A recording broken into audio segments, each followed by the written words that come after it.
right, we here with the legend himself. No introduction needed, D-Wade. So D-Wade, your moves off the basketball court to me is just as impressive your moves on the court. As far as we talked about, like in China and things of that nature. Like, what made you have that business vision, especially to go overseas? Like, you was with Jumpman, then you made that switch to go to China. The real jump. The real jump. The real jump. What made you inspired? Well, man, thinking about, one thing as athletes, we think this game of basketball is gonna last forever, and it's not.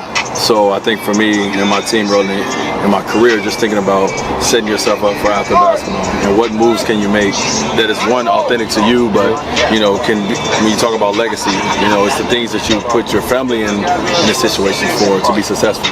For me, it was I had an amazing time at Jumpman. Me and Michael Jordan, it was an honor, but it was all about what I can do and what I can build. And I had an opportunity at Chinese brand Li Ning to be able to build a brand for myself and for my family that can last a lifetime. So definitely started thinking about that around 27 years old. I started thinking about after basketball. So what's some of the best moves that you made in business? I know like you and LeBron obviously brothers, so I'm sure y'all probably inspire each other on the court, but in business as well. Like, what's some of your business highlights? Well, you know what, the biggest thing about business is the people you put around you. You know what I mean? Understanding that as an athlete, before I retire, is very busy. So there's the people around you that can help take your vision and take it to another level. So I put myself with a great team. LeBron has put himself with a great team. Obviously, everyone knows his story. And so many other athletes, Kevin Durant, Steph Curry, and so many others. So it's just about understanding that you're not just a basketball player, you're more than that, and figure out what is your passions, what do you love, and making sure you surround yourself, man, with a great group that can take your vision and even take it further. I see you got part of your team here. You got a new venture with CAA. Yeah. You want to talk about that a little bit? Yeah, I got a new venture with CAA, man. We call it CAA Amp. And for me, man, as an athlete going through the ranks, really sitting in a lot of rooms, I didn't see a lot of people who represented myself that can represent my voice and my culture the way they needed.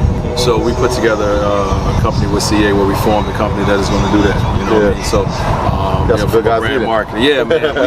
We one thing we try to do is make sure that in this world of diversity that that the minorities don't get left out when it comes to their voices and how they see themselves. So we created a company to try to establish that and see what we do. No, it's important, man. Financial literacy is extremely important. So I think for you, LeBron, and all of the athletes, I'm glad that you're showing that and making it cool. That's one of the things with our podcast, we try to make it cool, especially like where we come from, what I mean, as far as like business isn't always sexy, but it's turning the corner for sure. Well, listen, one thing I could say is like when growing up in the inner city of Chicago, your parents don't sit down and talk to you about business, right? You're not learning that in school.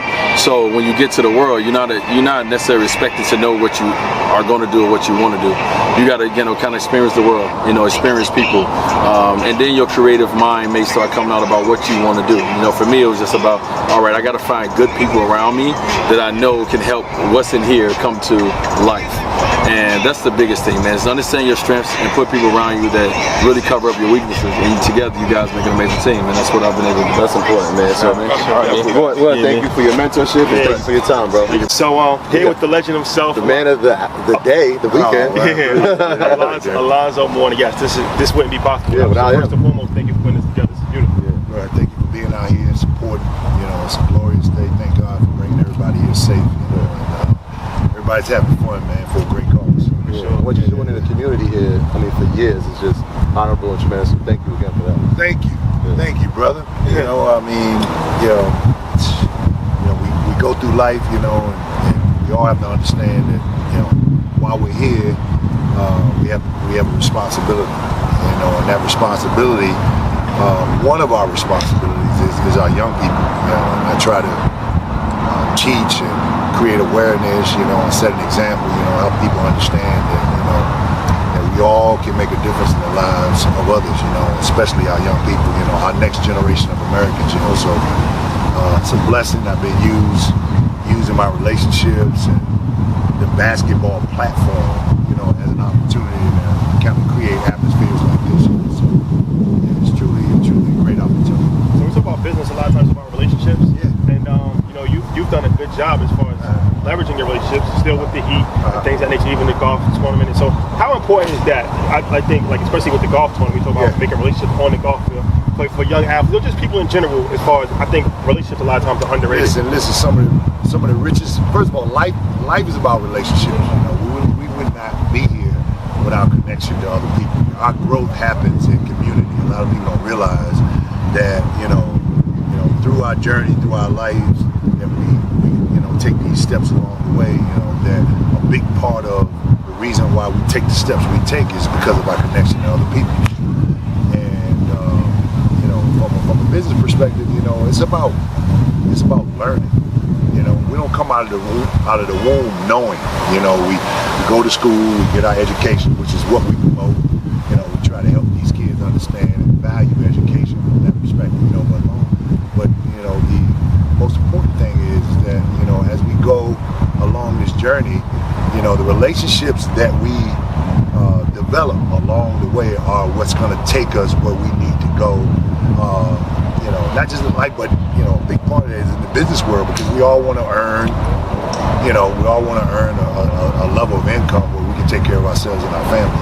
Earn your leisure. Let me ask you one last question. So as far as, a lot of times with athletes, we have highlight reels of like your favorite move on the court. But what's your highlight reel off the court? Like, what's your favorite business move that you might have done while you were playing or after you're playing? Like, is there one in particular that stands out like this was great? Well, my favorite one is affordable housing.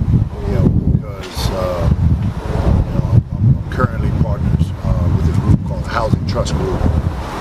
Randy Regal and Matt Regal, they're dear friends of mine. And one of the things that we understand is that there's a lot of hardworking people that do the jobs that many don't want to do, whether it be janitorial work or security guards or what have you, and they're working downtown in these elaborate establishments, and they can't afford to live close to their jobs.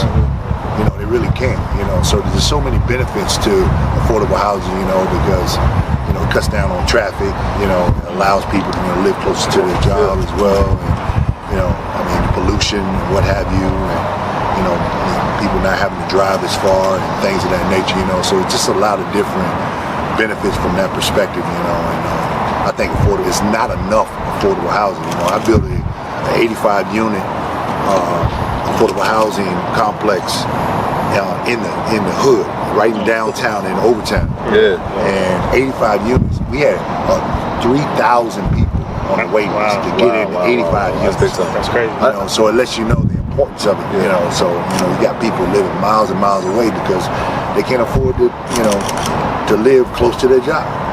So that's probably been it doesn't reap tremendous benefits financially, but from a moral perspective, it's the right thing to do. I know one of the things you're doing is building a new learning center. Yeah, we were talking about that last night. You want to speak about that a little bit? Well,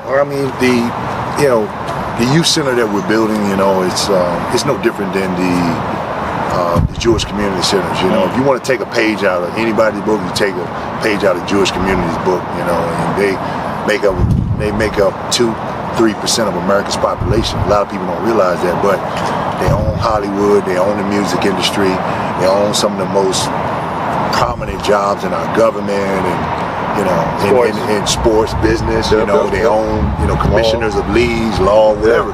And one of the things that they have done, they've invested back into their people, and education has been the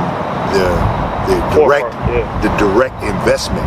So their children's children, all of that, the priority in their lives has been education. So I don't think enough has been done in the Black and the Hispanic community and helping these young people value education from that perspective. So building the Overtown Youth Center is something a model that first of all I adopted from an organization in Portland, Oregon called SEI, and I've just basically replicated and implemented it thousands of miles away into South Florida. It's something that I want to expand. We're building a 56,000 square foot facility. We just came out of an 18,000 square foot facility, and we're upgrading it. Growth is a big part of what we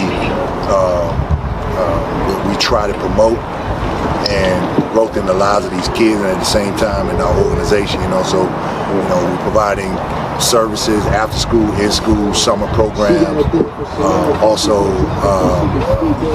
family health and wellness services as well. All of which are pro bono, free of charge. You don't have to pay anything. You know, I go out with my staff, my board, we go out and raise the money and make sure we're able to provide all the things we need in order to provide an educational base for children and families in the hood, you know, in low socioeconomic areas. That's powerful, man. Thank you. God bless you, paving the way and giving us footsteps. I appreciate you. Thank you.